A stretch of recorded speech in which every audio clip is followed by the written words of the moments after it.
하나님의 은혜가 가득하기를 주님의 이름으로 축원합니다. 여러분, 호흡하듯 기도하시기 바랍니다. 말씀으로 충만하시기 바랍니다. 호흡하듯 기도하는 것, 말씀으로 충만한 게 바로 성령의 충만함인 줄 믿습니다. 여러분 혹시 킹스 스피치라는 영화를 보신 적 있습니까? 이 영화는 영국의 왕이었던 조지 6세에 대해서 실제 이야기를 다룬 내용의 영화예요. 그는 대영 제국이라는 어마어마한 권력의 정점에 서 있었던 왕이었지만 사실 남들에게 들키고 싶지 않은 수치스러운 약점, 결핍이 한 가지가 있었습니다. 그게 뭐냐면 바로 심각하게 말을 더듬는다라는 것이었어요. 가장 화려한 왕관을 쓰고 가장 비싼 정장을 입고 있었지만 수많은 사람들 앞에서 연설하기 위해서 마이크 앞에 서는 순간 입술이 얼어붙었어요. 턱이 덜덜덜 떨려서 말을 내뱉지 못했던 것입니다. 세상에서 가장 강력한 권력을 지닌 사람이 어린아이도 할 수 있는, 가장 쉽게 할 수 있는 말하기를 잘하지 못했어요. 그래서 그는 자신의 이 약점을 감추기 위해서 분노하고 짜증을 부리기 시작했습니다. 여러분, 사실 조지 6세는 왕이 될 사람이 아니었어요. 그에게는 형이 있었습니다. 그런데 그의 친형이 갑자기 왕위를 포기하는 바람에 그는 전혀 준비되지도 않는 상태에서 억지로 왕관을 쓰게 되었던 것이죠. 설상가상으로 당시 유럽은 히틀러의 나치 독일과 제2차 세계대전이라는 끔찍한 전쟁을 치러야 될 위기 가운데 있었다는 것입니다. 여러분, 그 당시에 영국 국민들은 무엇을 원했을까요? 불안에 떨고 있는 자신들에게 강한 마음을 줄 수 있도록 하는 왕의 목소리가 필요했던 거예요. 그런데 왕은 정작 라디오 마이크 앞에서 말 한마디 제대로 하지 못해서 쩔쩔매고 있었던 것입니다. 사람들은 수군거리기 시작했어요. 저렇게 나약한 사람이 우리를 어떻게 강력하게 이끌어 줄 수 있는가? 과연 우리 괜찮은 거 맞는가? 이제 이런 마음에 두려운 마음으로 수군거리기 시작했던 것이죠. 그렇게 조지 6세는요, 왕관의 엄청난 무게와 자신의 컴플렉스라는 그 무게 때문에 짓눌려서 매일 밤 깊은 절망 속에 있었다라고 해요. 그런데 바로 그때 그 깊은 절망 속에서 아파하던 조지 6세 앞에 한 사람이 등장하게 됩니다. 영국 최고의 명의들이 왕을 고쳐보겠다고, 왕의 혀와 왕의 입술을 고쳐보겠다고 이상하고 기괴한 이상한 행동들을, 치료 방법들을 사용했어요. 그런데 아무 소용이 없었어요. 하지만 호주에서 온 평범한 라이오넬 로그라는 언어 치료사가 그에게 다가온 거예요. 그는 다른 의사들과 전혀 다르게 이제 치료를 하기 시작했습니다. 라이오넬 로그는요, 왕의 턱 관절이나 입술, 혀 이런 기계적인 부분만을 다루지 않았어요. 대신 그는 어떻게 했느냐? 왕에게 다가가 친구가 되어 준 거예요. 권위 있고 딱딱한 왕실의 규율들을 깨뜨리기 시작했습니다. 진료실에서 헤드폰을 딱 끼라고 해요. 헤드폰이 왕이 헤드폰을 끼면 거기에는 엄청나게 시끄러운 음악들이 막 울리고 있는 거예요. 그 상태로 책을 읽으라는 거예요. 그리고 우스꽝스러운 이런 동요도 막 불러보라고 하고, 또 하루는 부르더니 소리를 막 지르래요. 마음껏 소리를 지르라. 그리고 욕도 해도 된다라고. 그러니까 왕이 이 마음 깊은 곳에 있는 것들을 막 쏟아내기 시작했던 거예요. 왕에게 있었던 그 상처, 두려움, 아픔들을 다 내뱉을 수 있었던 것이죠. 사실 라이오넬 로그는 정확하게 왕의 문제를 알고 있었습니다. 여러분, 왕이 가진 문제가 뭐였을까요? 바로 사람들 앞에서 말을 해야 된다라는 두려움을 가지고 있었고요. 말 더듬증을 가지고 있다라는 강박증을 가지고 있었어요. 또 내가 왕이니까 완벽해야 된다라는 강박증까지도 가지고 있었던 것입니다. 그러니까 사람들 앞에 말을 하지 못했고, 조지 6세는 그 문제로 너무 절망하고 힘들어했던 거예요. 그런데 라이오넬 로그가 어떻게 했습니까? 이런 말을 했어요. 당신은 충분히 훌륭한 왕이고 세상은 당신의 목소리를 들을 가치가 있다. 이렇게 위로했던 것이죠. 이러한 로그의 변함없는 믿음과 신뢰 속에서 이 조지 6세 왕의 닫혀있던 마음들이 조금씩 풀리기 시작했던 거예요. 그리고 조금씩 자기의 목소리를 회복하기 시작했습니다. 그리고 마침내 운명의 날이 다가왔어요. 1939년 9월 3일 영국이 독일의 나치 히틀러한테 마침내 전쟁을 선포하던 날이었어요. 수천만 명의 영국 시민들이 몰려 있었겠죠. 전 세계 사람들이 라디오 옆에서 귀를 기울이고 있었습니다. 그리고 조지 6세는 라디오 부스 안에 들어가 오직 자신 앞에 있는 로그 한 사람을 쳐다보고 있었어요.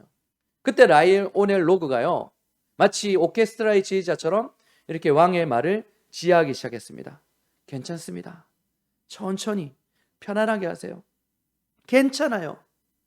편안하게 천천히 하세요. 마침내 조지 6세는 그 어느 때보다 단호하고 권위 있는 목소리로 영국 국민들에게 용기를 주어 이 전쟁에 맞서 싸우자라고 호소했어요. 9분이 넘는 길고 긴 연설이었지만 완벽하게 끝내주는 명연설이었다고 알려지고 있습니다. 사실 영화 가운데는 이 조지 6세가 한 연설의 내용이 잘 보이지 않아요. 실제 연설의 내용을 보면 이런 말이 있습니다. 우리는 우리가 옳다고 믿는 바를 행할 뿐이며 우리의 대의를 경건한 마음으로 하나님께 맡깁시다. 또한 다가오는 크리스마스 때는 이렇게 연설했습니다. 어둠 속으로 나아가 하나님의 손을 잡으십시오. 그것이 당신에게 어떤 빛보다 더 나을 것이며 알려진 길보다 더 안전할 것입니다. 평생을 입술이 얼어붙는 공포 속에서 말을 더듬거렸던 그 왕이 자신을 믿어주고 신뢰해줬던 단 한 사람의 헌신을 통해서 약점을 이겨내고 제국의 진정한 리더로 거듭날 수 있었던 것입니다. 사랑하는 여러분, 오늘 저는 이 조지 6세 이야기를 통해서 지금 여기 앉아있는 여러분들의 각자의 삶을 돌아보길 원합니다.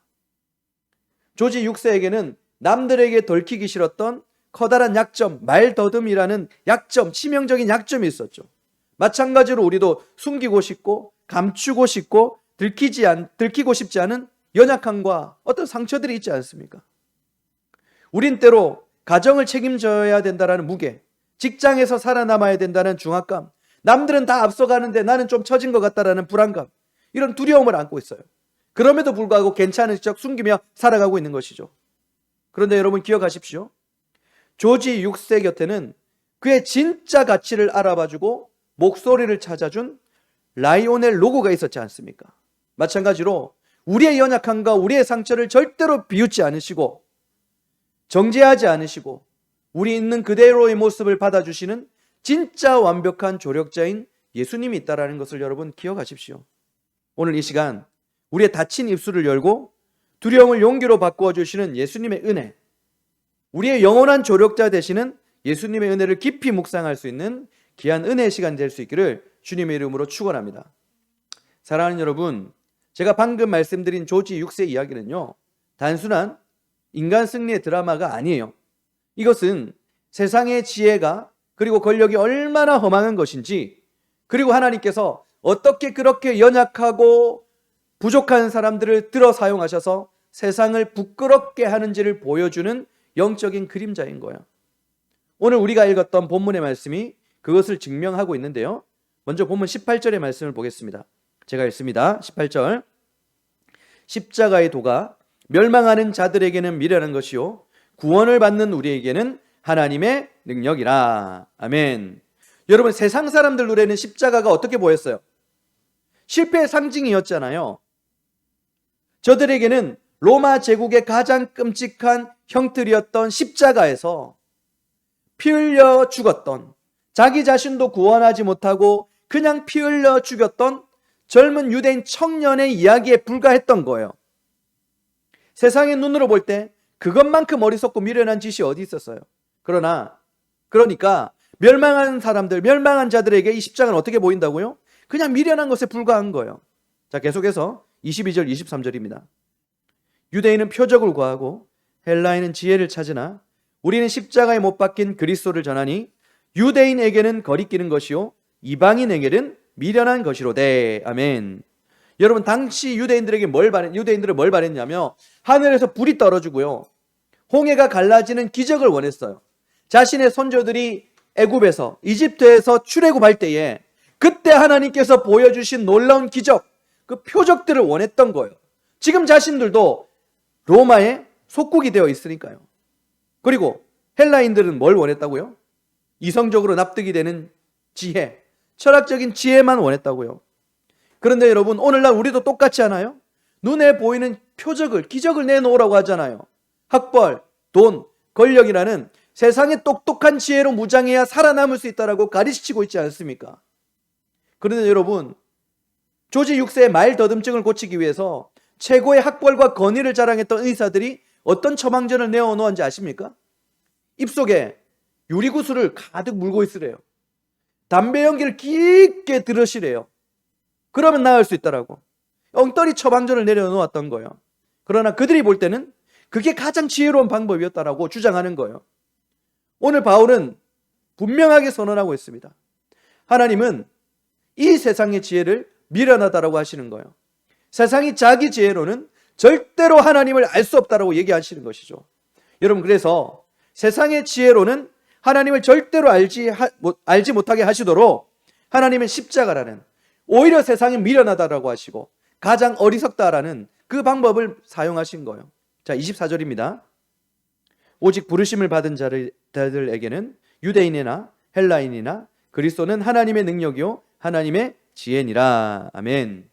세상의 화려한 철학과 웅변이 아니라 피투성이가 된 십자가 복음, 그 단순하고 투박한 선포가 그 전도에 미련한 것이 우리를 살리는 하나님의 능력이요 하나님의 지혜라는 것입니다. 여러분, 마음이 죽어 있습니까? 십자가를 바라보라는 거예요. 자, 그렇다면 여러분, 하나님이 왜 굳이 이런 방법을 택하셨을까요? 세상 사람들이 아이고 미련하다, 왜 저렇냐 하는 이 방법을 사용하셨을까요? 27절부터 29절입니다.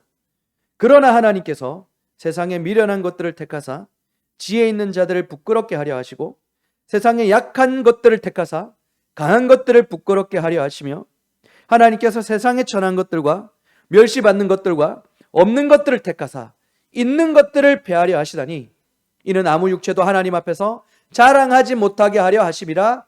아멘. 여러분, 우리가 다시 1939년의 시간으로 되돌아가 봅시다.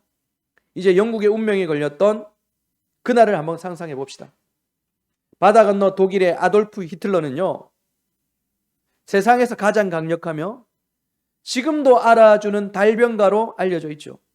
그런 압도적인 말솜씨로 독일의 수많은 사람들을 미쳐 돌아가게 만들어버렸던 거예요. 세상의 기준으로 보면 히틀러야말로 가장 강력한 사람이고 가장 지혜 있는 사람, 그의 연설에는 힘이 있었어요. 하지만 하나님께서 그 끔찍한 폭력과 어둠의 건세 앞에서 그것을 맞서기 위해서 세운 사람이 누구였습니까? 그와 같은 달변가였나요? 아니면 전쟁의 영웅이었습니까? 아니에요. 하나님께서 사용하신 사람은 평생을 말더듬이라고 그 지독한 콤플렉스 속에서 수치와 멸시를 당했던 연약한 바로 조지 6세였다라는 것입니다. 25절 말씀처럼 하나님의 어리석음이 사람보다 지혜롭고 하나님의 약함이 사람보다 강하다라는 것을 조지 6세를 통해서 역사적으로 증명하신 것이죠. 세상의 화려한 힘과 지혜로 무장한 히틀러는요, 그의 말을 통해서 온 세상을 죽음과 파괴 속으로 몰아넣었습니다. 그러나 십자가의 연약함을 닮아있던 조지 6세의 그 말더듬은 진실한 그의 목소리를 통해서 전 세계를 하나로 묶고 생명을 살리는 위대한 도구가 될 수 있었던 것이죠. 하나님이 이 가장 약한 자들을 택하셔서 세상에서 가장 강하다고 말하는 이들을 부끄럽게 하시는, 악의 건세를 완전히 부끄럽게 하시는 하나님의 놀라운 은혜인 것이죠. 여러분, 세상 사람들이 어리석게 여기는 하나님의 방법이 인간의 그 어떤 최고의 지혜보다 훨씬 더 지혜로운 거예요. 왜요? 왜 그러셨어요? 이는 아무 육체도 하나님 앞에서 자랑하지 못하게 하려 하심이라. 여러분, 만약 조지 6세가요 태어날 때부터 화려한 달변가였다면 사람들은 그의 능력을 찬양했을 거예요. 많이 배운 학벌 좋은 의사들이 그를 많이 고쳤다면요, 사람들은 과학과 인간의 지혜를 자랑했을 거예요. 그러나 철저한 약점 속에 있었기 때문에 조지 6세는요 단 한 사람만 바라봤죠. 바로 로그였어요. 그를 절대적으로만 의지해야 될 수밖에 없었어요. 마찬가지입니다. 우리 역시 오직 나를 대신하여 십자가에 죽으신 예수 그리스도만 전적으로 의지해야 될 줄로 믿습니다. 여러분, 여러분의 삶을 향해서 한번 묻고 싶습니다. 지금 여러분들은 무엇을 자랑하고 싶습니까? 교회 안에서는 유대인처럼 눈에 보이는 기적과 표적, 성공의 표적을 구하고 있지 않습니까? 기도할 때. 헬라인처럼 세상에서 먹어주는 스펙, 학벌, 이런 지위를 기도하고 내세우려고 하지 않습니까? 그러나 오늘 바울은 분명히 경고하고 있죠. 그 모든 세상의 힘이나 지혜는 하나님 앞에서 아무것도 아니라는 것을. 하나님은요, 우리가 가지고 있는 잘난 것들, 우리가 있는 것들을 사용하시는 분이 아니세요. 하나님은 우리가 부끄러워하는 약점, 남에게 꽁꽁 숨겨두었던 그 상처, 우리를 얼어붙게 만드는 그 미련하고 연약한 부분을 통해서 일하신다라고 오늘 분명하게 선포하고 있다라는 것입니다. 그러므로 오늘 저도 그렇고요, 여러분도 그렇고요, 기뻐야 됩니다. 저는 기쁠 수밖에 없어요. 맨날 기도하는 게 하나님 정말 구제불능인 것 같습니다. 이렇게 능력도 없고 가진 것도 없고. 그런데 오늘 말씀하시기를 이런 자를 통해서 일하신대요. 좋은 거 아니에요?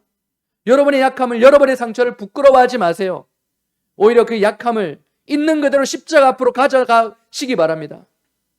여러분, 세상은 우리의 약점을 보며 손가락질하고 미련하고 어리석고 비웃겠지만 오늘 주인께서 말씀하시잖아요. 내 능력이 약한 데서 온전해짐이라. 여러분, 예수님의 능력을 경험하고 싶습니까? 우리의 강한 데서, 우리의 있는 데서, 우리의 잘난 데서 예수님의 능력이 나타나는 게 아니라요, 우리의 약한 데서 예수님의 능력이 나타나는 거예요.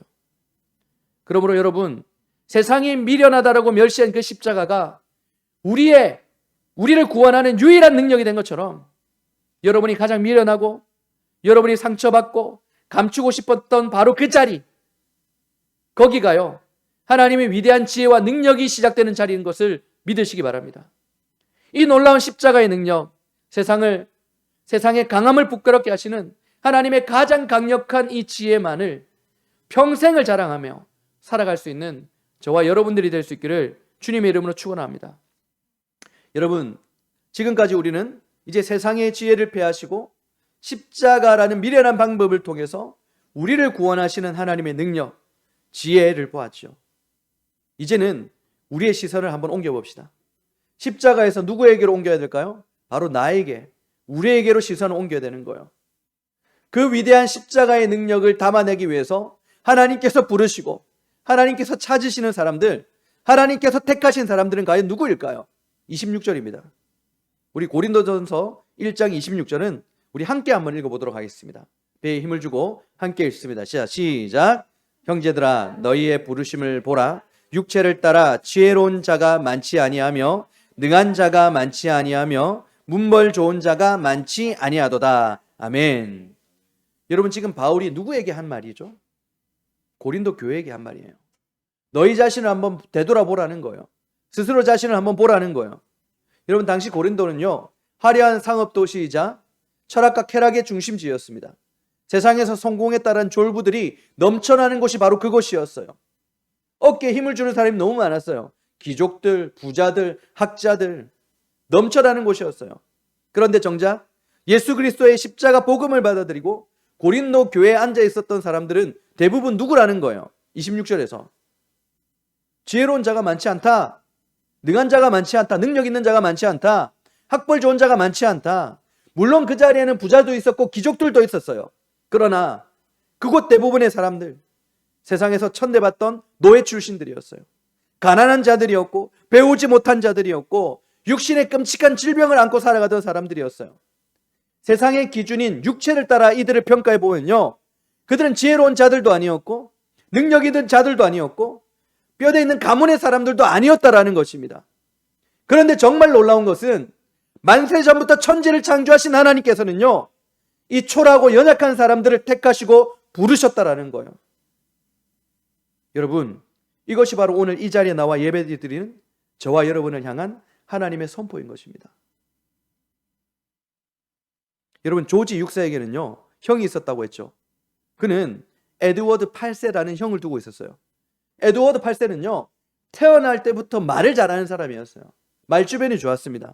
그리고 사람들에게 인기가 상당히 많았대요. 영국 사람들은 에드워드 8세가 반드시 왕이 되어야 된다라고 생각하고 있었던 거예요. 그러나 에드워드 8세는요, 자신의 개인적인 정욕과 쾌락을 쫓아서 왕으로서의 거룩한 책임과 국가를 하루아침에 내팽개치고 그냥 가버린 사람이었어요.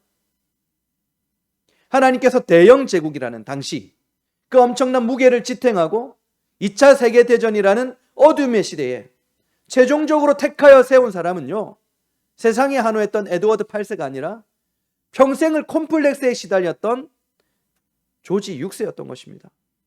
왜요? 왜 그러셨을까요?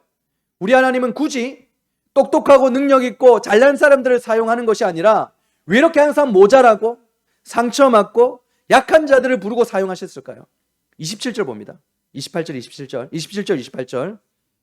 그러나 하나님께서 세상에 미련한 것들을 택하사 지혜 있는 자들을 부끄럽게 하려 하시고 세상에 약한 것들을 택하사 강한 것들을 부끄럽게 하려 하시며 하나님께서 세상에 천한 것들과 멸시받는 것들과 없는 것들을 택하사 있는 것들을 폐하려 하시나니.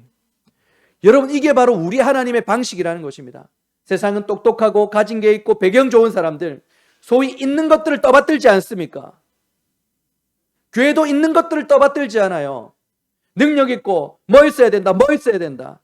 그런데 하나님은요, 있는 것들을 떠받드는 게 아니라 오히려 우리처럼 연약하고 볼품없고 부족한 사람들, 없는 것들을 떠받든다고 하나님께서 말씀하고 계세요.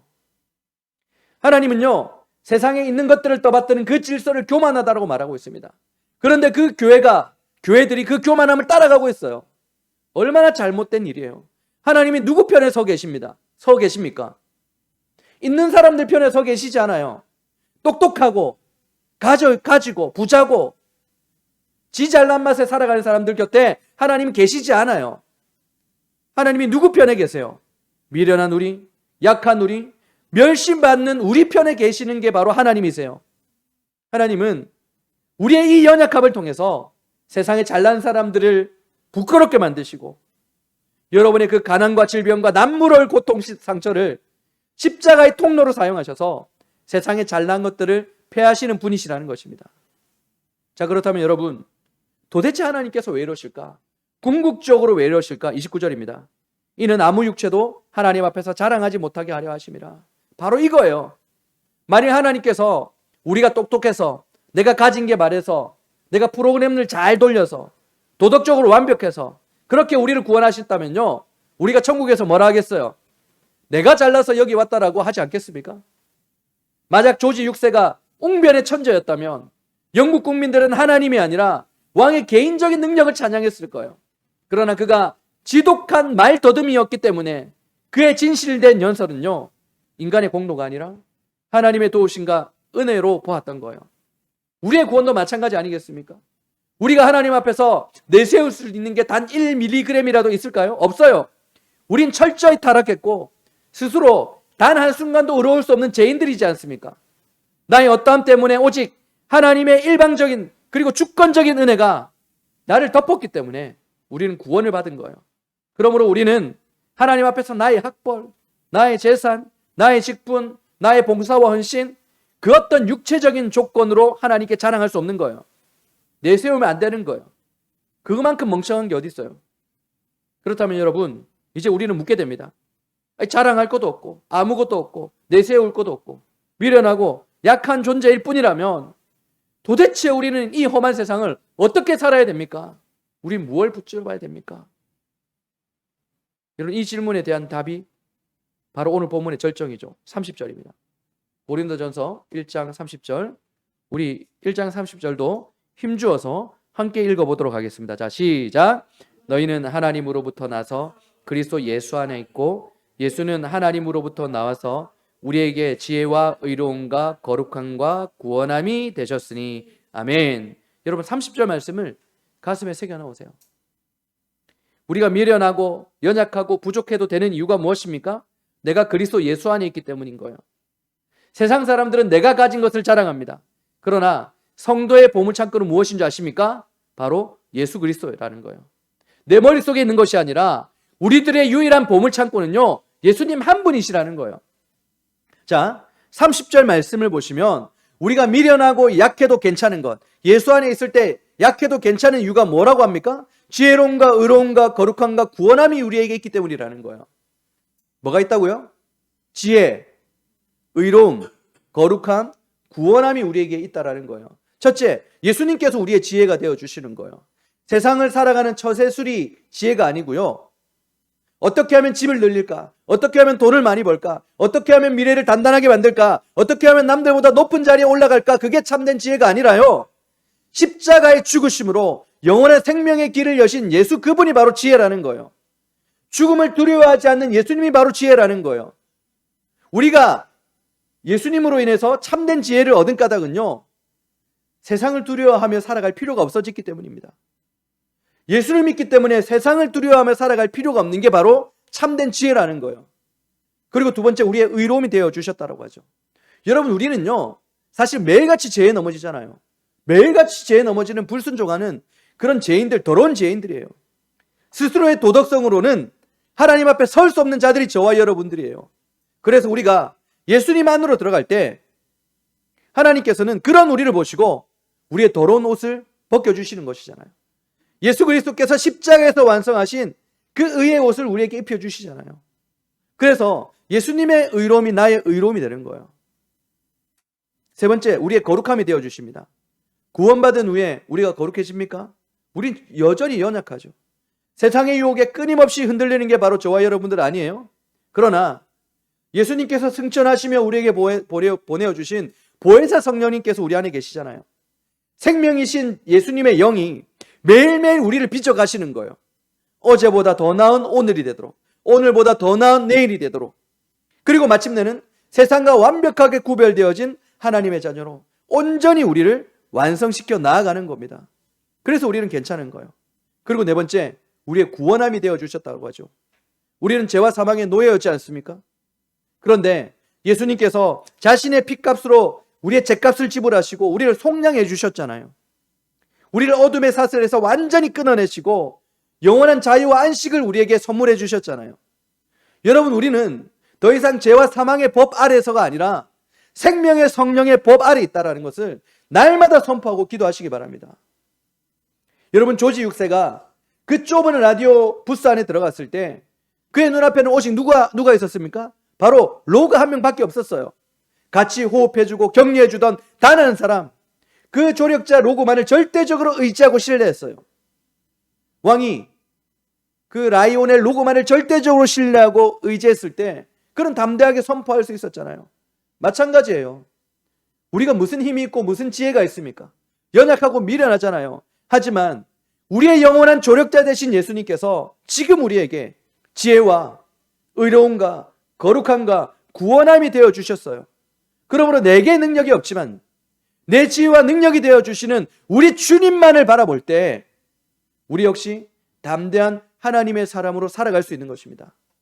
자, 그러므로 오늘 사도 바울은 31절에서 이렇게 결론을 맺죠. 기록된 바 자랑하는 자는 주 안에서 자랑하라 함과 같게 하려 함이라. 주 안에서 자랑하라. 여러분, 오늘 우리가 무엇을 부끄러워하고 계십니까? 남들보다 배우지 못한 학벌입니까? 가난한 통장 잔고입니까? 평생 나를 괴롭혀온 육체적 질병입니까? 아니면 깨어지고 상처받은 가정의 모습입니까? 그러나 우리가 진짜 예수만을 바라본다면 더 이상 부끄러워할 필요가 없는 거예요. 오히려 기뻐해야 되겠죠. 이 미련하고 약한 조건이야말로 하나님께서 여러분을 부르시고 여러분을 통해서 일하실 가장 완벽한 거창한 무대라는 거예요. 내가 바닥으로 낮아질 때, 내가 빵점짜리 초라한 인생을 하는 것을 하나님 앞에 진실되게 고백하며 눈물을 흘릴 때, 통곡할 때 비로소 내 삶을 100점으로 채우신 하나님의 은혜를 기대하시기 바랍니다. 여러분, 우리가 자랑할 건요 한 분밖에 없어요. 나같이 미련하고 나같이 형편없는 죄인, 이 구제불능, 버러지 같은 너 야고바, 그게 바로 우리라고 했잖아요. 이런 죄인을 포기하지 않으시고 십자가의 피로 씻어 자녀 삼아 주신 주 예수 그리스도의 은혜밖에 없는 거예요. 그러므로 저와 여러분들은 나의 연약함을 덮어주시는 예수님의 십자가만을 의지하고 십자가만을 자랑하는 사람들이 되어야 된다는 것입니다. 여러분의 약함을 통해서 세상의 강함을 부끄럽게 하시는 하나님의 손에 여러분의 삶을 이제는 온전히 내어드리십시오. 오직 십자가의 능력만을 굳게 붙잡고 평생토록 나의 약함을 자랑하며 나의 지혜 대신, 나의 능력 대신 주님만을 높여드리는 복되고 승리하는 인생들이 다 되시기를 주님의 이름으로 축원합니다. 이제 말씀을 맺겠습니다. 여러분, 오늘 우리는 십자가의 도가 어떻게 세상의 지혜를 부끄럽게 하는지, 그리고 하나님께서 어떻게 이렇게 연약하고 미련한 우리를, 이 약한 자들을 부르셔서 하나님의 위대한 영광의 도구로 사용하신지를 함께 나누었죠. 그런데 여러분, 사실 우리가 예배당 문을 나서는 순간 세상은 어떻습니까? 조금이라도 틈이 보이면, 약한 모습을 보이면 어리석다고 조롱하는, 그렇게 무시하는 세상을 살아가는 거예요. 하지만 기억하십시오. 그 약점, 그 상처는 실패 증거가 아니라는 것을. 숨겨두었던 콤플렉스와 연약함은 세상의 눈에는 미련해 보일지 모르지만 사실은 하나님의 가장 위대한 능력이 임하시는 빈틈인 거예요. 그러므로 여러분 상처받고 넘어지고 아파하세요. 그리고는 주님, 나는 할 수 없습니다라고 고백하시기 바랍니다. 바로 그 절망의 순간, 내가 영이 되어진 그 순간, 우리 주님께서 십자가의 능력으로 우리를 가장 뜨겁게 안아주실 것을 기대하며 절망과 아픔 속에서 통곡하며 우리의 미련함과 약함을 고백하십시오. 그리고 스스로의 능력과 내가 가진 것으로 인생의 문제를 풀려고 했던 우리의 교만을 회개합시다. 여러분, 내가 가지고 있는 조건들을 의지해서 남들과 비교하며 또한 비교하던 그 어리석음들, 우리 십자가에 못 박아 버립시다. 오직 부르심을 입은 자들에게는 십자가만이 하나님의 능력이요 하나님의 지혜라고 말씀하지 않습니까?